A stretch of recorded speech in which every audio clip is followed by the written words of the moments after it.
Assalamualaikum warahmatullahi wabarakatuh. Bismillahirrahmanirrahim. Alhamdulillahi rabbil alamin. Allahumma salli wa sallim ala Sayyidina Muhammadin wa ala ali Sayyidina Muhammad. Qala syarih rahimallahu ta'ala wa nafa'na bihi wa bi ulumi fid dharaini amin ya rabbal alamin. Kita masih pada pembahasan pembagian air, yang mana air itu dibagi menjadi 4: tohir mutohir, ghairu makruhin. Yang kedua, tohir mutohir, makruhin isti'maluh. Yang ketiga, tohir ghairu mutohir. Nah, pada pembahasan kemarin kita sampai pada pembahasan ini. Air suci namun tidak bisa digunakan untuk bersuci, yaitu air mustakmal, air bekas, baik bekas wudhu atau bekas mandi maupun bekas untuk membasuh najis. Kemudian yang kedua, air yang suci namun tidak bisa dibuat untuk bersuci, yaitu air yang dicampuri dengan sesuatu yang suci namun berubah total, baik berubah baunya satu, kedua berubah rasanya, yang ketiga berubah warnanya. Ketika salah satunya itu berubah pekat, sangat banyak sekali perubahannya, maka itu dinamakan air suci namun tidak bisa digunakan untuk bersuci. Langsung saja kita memaknai kitab pada halaman 26. Pada kalimat wal mutaghayyiru. Wal mutaghayyiru, adapun air yang berubah, yaitu wa min hadzal qismi, termasuk dari bagian ini, al ma'u al mutaghayyiru, air yang berubah, ahadu awsafihi, salah satu sifat-sifatnya. Berubahnya tadi bima, sebab sesuatu, bisyai'in, yaitu sebab sesuatu, khalatohu, yang telah mencampurinya, minat tohirati, berupa hal yang suci. Nah, ketika ada air tercampur dengan perkara yang suci, dicampuri dengan barang yang suci lainnya, kok air tersebut menjadi berubah? Taghayyuran, dengan berubah, yamna'u itlaqas mil ma'i alaih, yang mencegah kemutlakan nama air tersebut, fa innahu, maka sesungguhnya air itu, tohirun, suci, ghairu tohurin, tidak mensucikan, hissiyan, baik berubahnya hissiyan, berubahnya secara fisik atau kasat mata, kana atau ghayyuru, perubahan yang terjadi, au takdiron, atau perubahannya secara dikira-kirakan saja. Maksudnya, di sini dicontohkan ka'anihtalato, seperti halnya ketika telah mencampuri, bil ma'i, dengan air, yang mencampuri apa? Ma, sesuatu, yuwafiquhu, yang sama, fi sifati, dalam sifat-sifatnya. Contohnya kama il wardi, seperti air mawar, al munqati'ir raihati, yang telah tidak ada baunya, wa ma'il musta'mali, dan air bekas, air mustakmal, air bekas, fa in lam yamna, apabila tidak mencegah, itlaqas mil ma'i alaihi, kemutlakan nama air tersebut, fa in kana taghayyuruhu, dengan sekira berubahnya tadi bitohiri dengan sesuatu yang suci, yasiron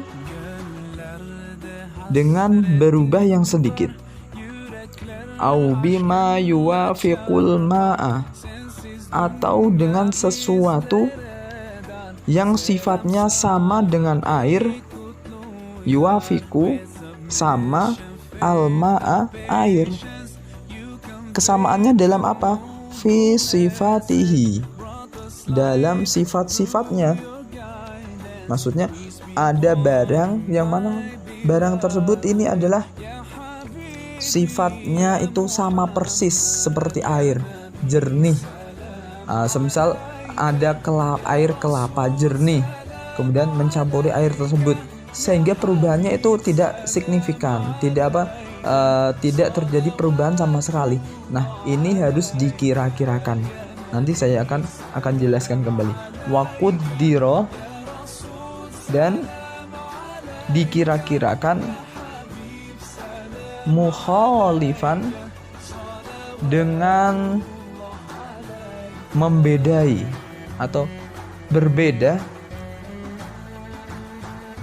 walam yuwayyirhu, dan tidak membuat air tersebut berubah, fala yuslab, maka tidak bisa dikategorikan tahuriyatahu. Afwan, fala yuslab, maka tidak bisa dicabut tuhuriyatuhu, sifat kesucian air itu. Fahuwa, maka air tersebut mutahhirun, hukumnya mutahhirun, masih bisa digunakan untuk bersuci, li ghairihi, untuk sesuatu yang lain atau pada hal yang lain. Maksudnya di sini adalah pada pembagian air yang ketiga, yaitu tohir ghairu mutahhir, air yang suci tidak mensucikan. Yaitu apa? Ada dua jenisnya. Yang pertama adalah air mustakmal, air yang telah digunakan untuk wudhu atau mandi atau membasuh najis. Itu namanya mustakmal. Kalau mustakmal tidak bisa digunakan untuk bersuci lagi. Yang kedua adalah yang kita baca ini, wal mutaghayyiru tadi, adalah air yang berubah disebabkan dicampur dengan sesuatu yang suci lainnya. Nah, ketika air berubah, semisal ada air dimasuki marimas, ketika dimasukinya itu banyak sehingga perubahannya menjadi berubah drastis, menyebabkan air tersebut sudah tidak menjadi air mutlak, bahkan menjadi air marimas. Nah, air tersebut tidak bisa digunakan untuk bersuci, walaupun sifatnya masih suci, tapi tidak bisa digunakan untuk bersuci. Makanya tadi dikatakan fa innahu tahirun ghairu tahur. Hukumnya adalah suci tidak mensucikan, baik berubahnya secara kasat mata, hissiyan, secara fisik kelihatan, atau au takdiran, atau secara kira-kira. Maksudnya secara kira-kira tadi dicontohkan dalam kitabnya, seperti halnya ada air mineral, air jernih, kemudian apa?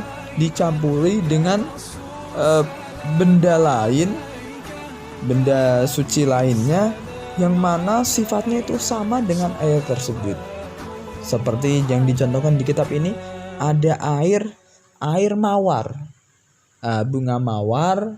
Ketika diperas kan ada airnya, itu biasanya kan dibuat minyak. Namun ketika baunya itu sudah hilang, baunya nggak ada baunya, bahkan seolah-olah itu airnya itu seperti air jernih yang tadi, sama persis kan. Nah, ketika air ini semisal sama-sama satu gelas dicampur satu gelas ke air yang jernih tadi. Nah, ketika dikira-kirakan itu adalah bisa merubah dari sifat-sifat air tersebut berubah drastis, maka juga tidak bisa digunakan untuk bersuci. Sebabnya apa? Sebabnya tadi ketika air mawar tersebut ketika dikira-kirakan itu adalah air yang punya warna atau punya sifat baik berupa warna, bau atau rasa. Ketika dikira-kirakan air mawar tersebut kok bisa menyebabkan berubahnya air jernih itu, maka air jernih tersebut juga dihukumi suci, tidak mensucikan. Begitu ya. Nah, maka dari itu di sini dijelaskan biangkana tahayyuru bitahir yasiron au bima yuwafiqu alma fi sifati wa qudira mukhalifan wa lam yughayyirhu fala yuslab tuhuriyatuhu. Nah, yang jadi permasalahan apabila perubahannya itu sedikit saja. Seperti kita memasukkan marimas atau susu atau air mawar tadi yang jernih.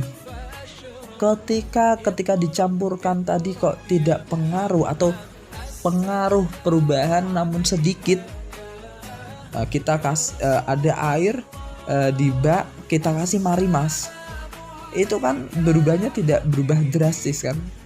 Orang itu ketika melihat itu tidak menamakan air itu air marimas, masih mengatakan itu air kolam atau itu air jernih, maka hukumnya air tersebut adalah masih tetap suci, mensucikan.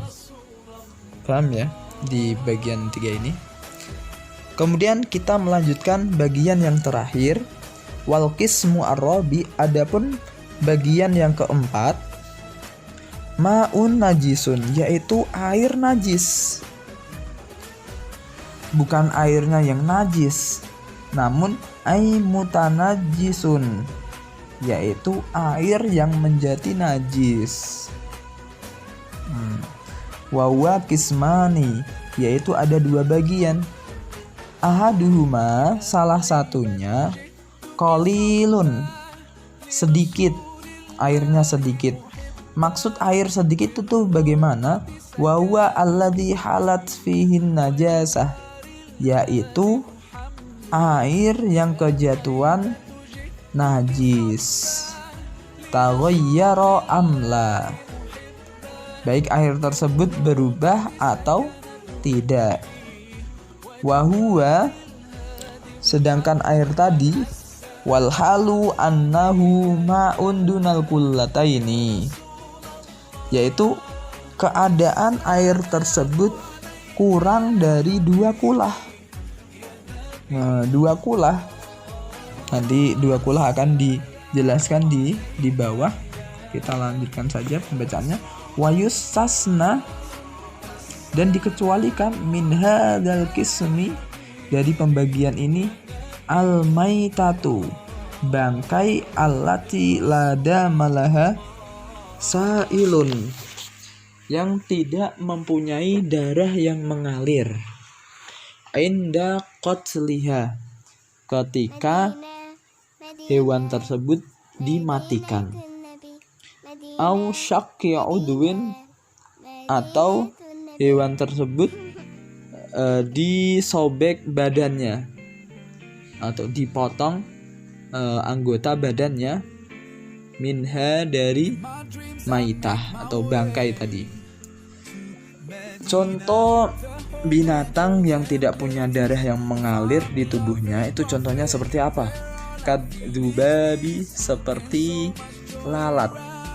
In lam tutroh, apabila lalat tersebut tidak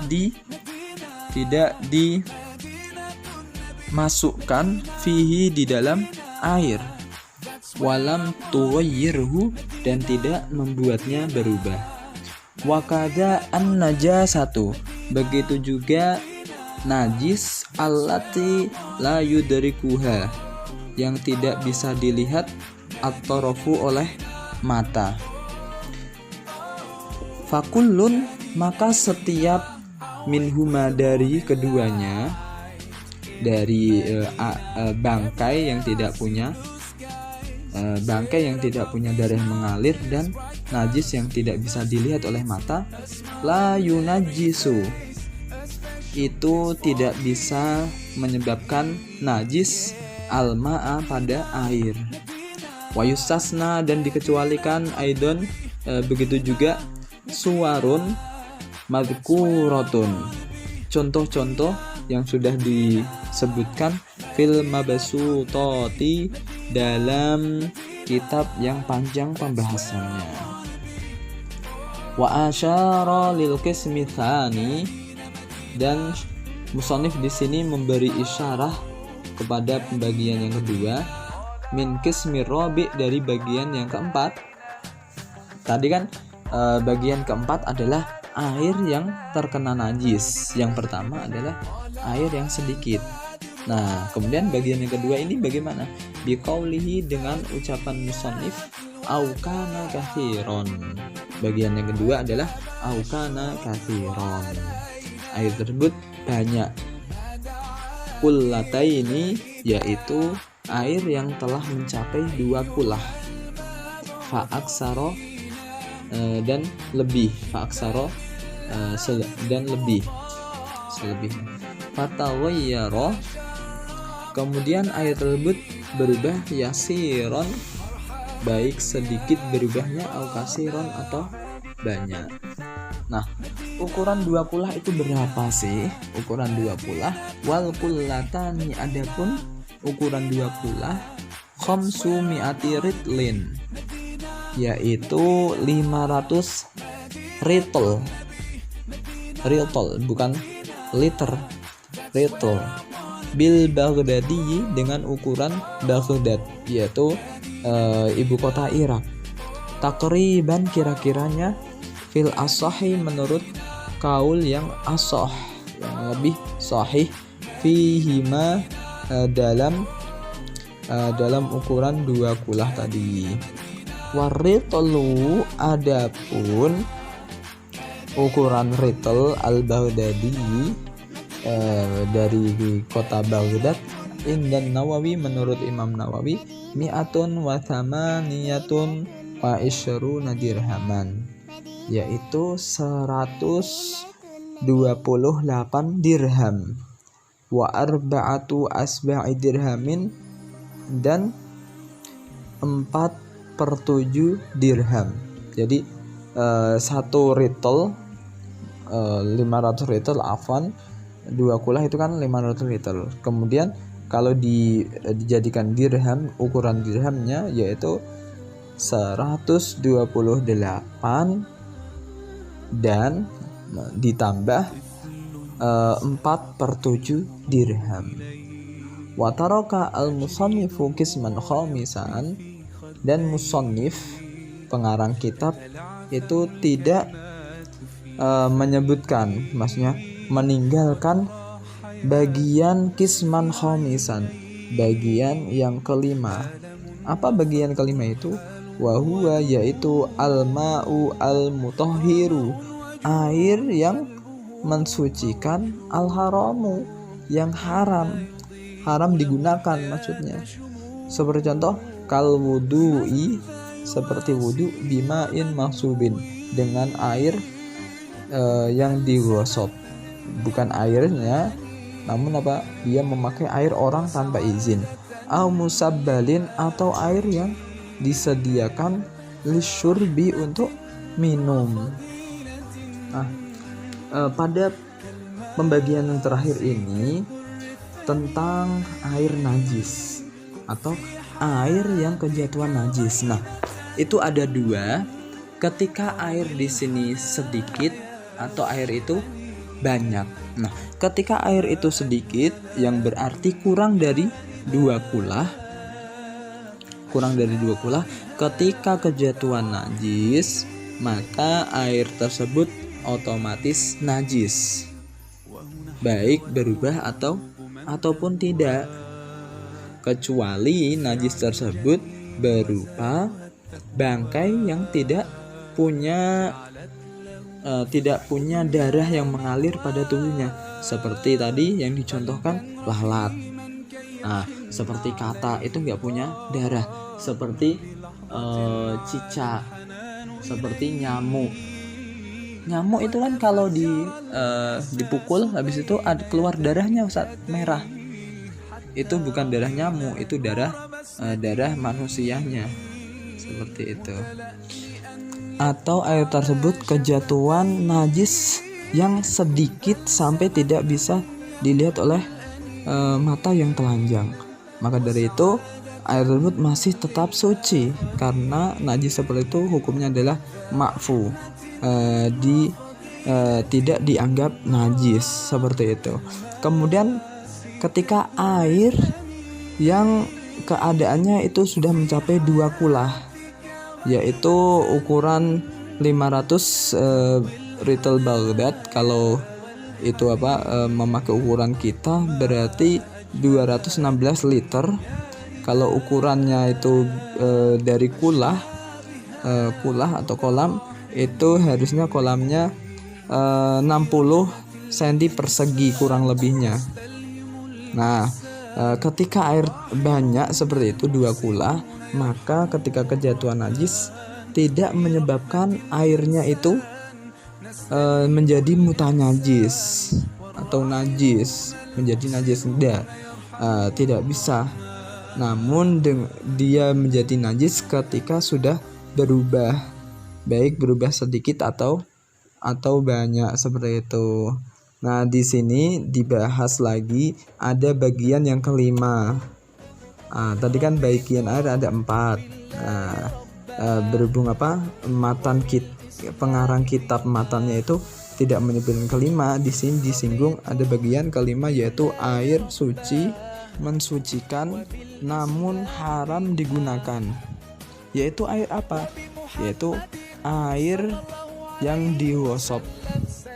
Air gosoban itu suci mensucikan namun haram untuk dipakai, yaitu air punyanya orang dipakai tanpa izin, atau air yang digunakan untuk minum dia digunakan untuk wudu. Mungkin sampai sini penjelasan pembahasan kali ini. Wallahu a'lam bishawab. Jazakumullahu khairan. Assalamualaikum warahmatullahi wabarakatuh.